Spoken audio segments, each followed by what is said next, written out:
Resident Evil 5 and Resident Evil 6. Usually when those titles come to the mind of those who've played them, they're met with less than pleasant associations. Most Resident Evil fans will tell you that after the fourth game, the franchise pretty much went to the dogs. When Resident Evil 4 was officially in development in 2000, Capcom wanted to utilize the possibilities the more current consoles were capable of, thus eliminating the fixed camera angle formula. However, it was due to this formula switch-up that the development team struggled. Resident Evil, until this point, had been known as the definition of survival horror. In fact, it even coined the term with its first game in 1996. Considering this, moving away from what not only made the franchise but made the genre was an enormous undertaking to the point where if 4 did not sell well, Resident Evil would be scrapped for good. The game was sequentially scratched and remade 4 different times until Resident Evil 4 as we know it, released in 2005, 5 years later. Resident Evil 4 was not only a hit, but an incredible success. It won Game of the Year and was ranked number 2 on Nintendo Power's Top 200 list. RE4 did something amazing. It hit the perfect niche between horror and action. Capcom utilized elements that made the previous game so terrifying: dark locations, disquieting ambience, and the mystery of the unknown. Yet there were also several aspects that were cut in order to make room for this new style of gameplay. Tight quarters, limited ammo, limited saves, and a general feeling of helplessness, just to name a few. These things were traded out for expansive level designs, giant hordes instead of strategically placed individual enemies, and an ever-growing arsenal that made you feel a little more superior than inferior to the bad guys around you. The consistent, large expansion of the inventory also lent itself to the feeling of security that the previous installments lacked, and overall, the implementation of the over-the-shoulder camera allowed the player to feel more in control than ever before. This happy medium that Resident Evil 4 managed to achieve appeased old fans and newcomers alike. Those that weren't crazy about the original design found enjoyment in the new mechanics. Those that were crazy about it were still appeased with the game's ability to successfully put the player under a pressure that was akin to the earlier titles. Everyone found something that they loved, but the path that RE4 put the franchise on afterwards was arguably not the best one. Taking note of what they thought made Resident Evil 4 so successful, they created Resident Evil 5 in 2009, a complete 180 to what the series had been thus far. Long gone was the disquieting ambience and the mystery of the unknown. In its place was a blindingly bright South African adventure with some of the most open level design the series had ever seen. The inventory system had also been reworked into a real-time menu. The suspense of pausing the game for the safety of the inventory was a thing of the past. There no longer was anything creepy about making yourself through these wide desert landscapes and broken down shacks. Sure, the enemies were pretty disgusting looking, I suppose that's unsettling, but it no longer had the same feeling of helplessness, tension, or outright exhaustion from fear that would inevitably make you have to take a sanity break. Unless by sanity break, you mean the frustration from watching your AI partner die all the time.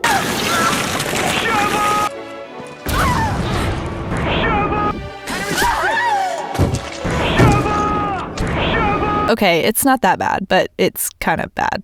With Resident Evil 5, Capcom reworked their emphasis on co-op, and with the co-op came the action, and with the action came less scariness and more zombie mode of Call of Duty-ness. Resident Evil no longer was a survival horror title, but an action shooter that only pigeonholed itself in with other action shooters that it couldn't compete against. Resident Evil had become a completely different type of game, something many of the fans weren't too happy about. This trend came to a head with Resident Evil 6 in 2012, a title that was critiqued far more heavily than 5 for its plethora of quick-time events and rail shooter-esque feel. It was a game that felt more like an action movie than something you'd play, as it spread across multiple campaigns and multiple locations all over the world. The series had gotten to a point where many fans wanted to like it, but just couldn't stomach the generic gameplay. The graphics may have been beautiful, but it wasn't enough to save it from the mediocre ratings. Then something wonderful happened. Resident Evil 7 was released in 2017, and fans once again felt that agonizing fear they'd been craving for 13 years. Resident Evil was once again back in its tight, dark quarters with incredibly eerie ambience and a terrifying uncertainty of what would be around the corner. Capcom had finally taken advantage of current generation consoles in a way that benefited from the series' roots. Resident Evil was scary again, yet it still wasn't quite the same as it used to be, which isn't a bad thing, but it clearly still borrowed from its more recent titles in terms of action. Unbeatable enemies would stalk you in different areas of the game, which is actually a callback to the Tyrant and Nemesis of RE2 and RE3 respectively, but that was about it. Other creatures called the Moldmen would pop up sporadically, but they were arguably more annoying than scary. They had nothing on the original zombie. However, RE7 was a great first step in the direction the series needed to go. The Resident Evil 1 remake was a game that was released in 2002 for GameCube and was critically acclaimed by reviewers across the board. It was deemed as a more than justified remake and one amazing game that clearly stands as the best the series has to offer. It perfectly encapsulated the survival horror the series had been known for, with up-to-date visuals, tweaked mechanics, and new monsters. It was beautiful in comparison to the original and was highly regarded as such. Resident Evil 0 also came out during the same year, a brand new entry in the Resident Evil storyline, but it canonically took place shortly before the events of RE1 and RE2. It featured areas that were seen only in the 1998 Resident Evil 2, a huge graphical difference, much like the difference seen between the original 1996 RE1 and its remake. Ever since then, fans had wondered about the prospect of a remake for the beloved Resident Evil 2. A remake that would be teased again and again and again through the years via rail shooters, cutscenes, and just really bad alternative storylines. But a full remake in the vein of survival horror like RE1's was an enigma. In 2015, a fan remake of Resident Evil 2 cropped up on YouTube. It was made from the ground up in Unreal Engine by an Italian indie software warehouse called Invader Games. For the first time, Resident Evil 2 was visually created with modern-day graphics that more or less ran similarly to previous installments. It was a non-for-profit project that was to be released to the general public for free later in the year, until Capcom asked them to pull the plug. This was because nearly a month later, they announced the official development of the remake of Resident Evil 2. Since its announcement, fans were unsure if it would do the original game justice due to Capcom's most recent history with failed Resident Evil titles. However, RE7 was the ray of hope, if you will, for a better outcome with the remake. And spoiler alert, Capcom did not disappoint. This game is phenomenal. It's everything that fans had hoped for in a remake for one of the most classic survival horrors. Not to mention it's a game that has been begged for since the GameCube era. Capcom even noted that without the pestering of passionate fans, they would have never remade the game in the first place. The game producer Kanda Tsuyoshi said in an interview that this remake is more of a reimagining due to it being built from the ground up. It's an entirely new game. This concept is very evident in not only the gameplay and mechanics, but in the level design, areas that once didn't exist in the original, as well as reworked storyline details and even the subtraction of certain enemies. Yet, it manages to work quite well. It still feels incredibly nostalgic. Most of the additions are welcome ones, such as the extra rooms like the Watchman's Room, the Boiler Room, or even the second stairwell in the east wing of the RPD. The third story is greatly expanded upon as well, giving the player new areas to explore. The sewers are also given an entire overhaul, almost all of it being completely new with the remake. And there are now more tunnels to get really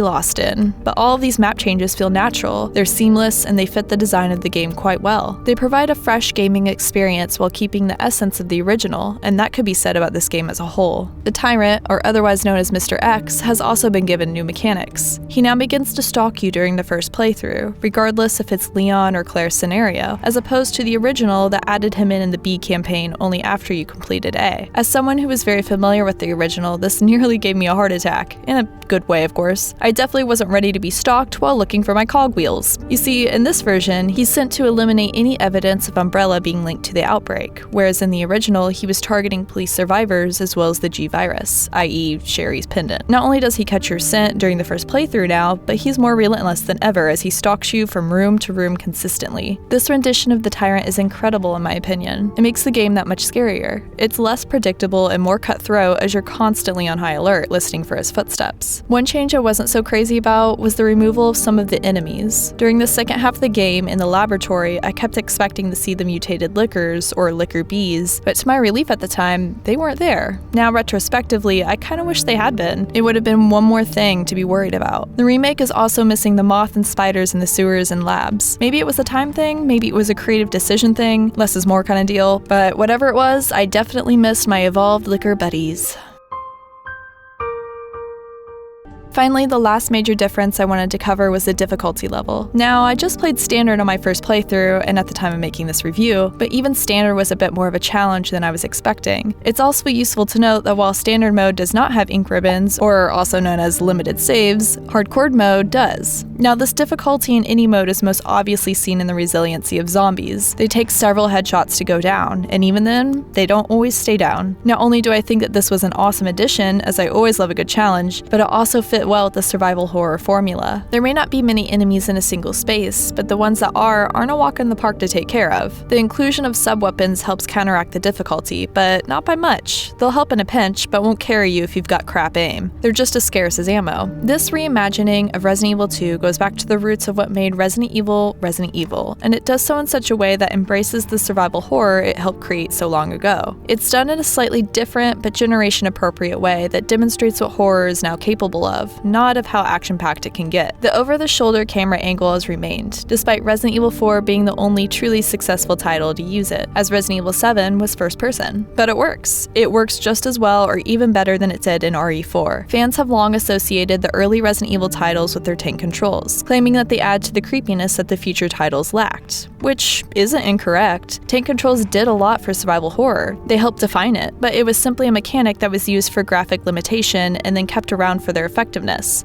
as seen in the RE1 Remake. But in 2019, Capcom understandably didn't want to rely on this for making their game scary. They wanted to see what they could do with what's available to them now. Capcom Europe COO Stuart Turner said in an interview, "We had discussions on whether we can make a game that was everything for everyone," when asked about tank controls. "The world has moved on," he said, "and these players have changed. And if we did, these fans might play it and actually decide it's not what they wanted after all." In the end, he said that after playing around with first and third person POV, they decided that the third would work better. Capcom made the mistake 10 years ago of borrowing all the wrong ideas from a widely successful game and spiraling down a rabbit hole of poo. But now they've borrowed all the right ideas from Resident Evil 7 and their past mistakes. The tenacity of Mr. X can be seen in Jack Baker's resilient rampage to snuff you out. The tight quarters and dark halls of the RPD can be seen echoed in the Baker residence. And even the inventory menu is polished to an almost identical format of RE7's. Ammo and health are once again something to be preserved, not wasted, and enemies are mostly found in singularity as opposed to the hordes the newer installments have been so fond of. Current-gen graphics are fully utilized to maximize on the gore, the horror, and the full-out creepiness. Resident Evil 2 2019 is not only a fantastic reimagining of a favorite classic, but it's a fantastic game that's strong enough to stand alone, allowing players who've never picked up an RE title to fully enjoy everything it has to offer. But of course, original RE2 fans will get a pretty awesome nostalgia trip back to 1998, surviving the best apocalyptic zombie-infested city around.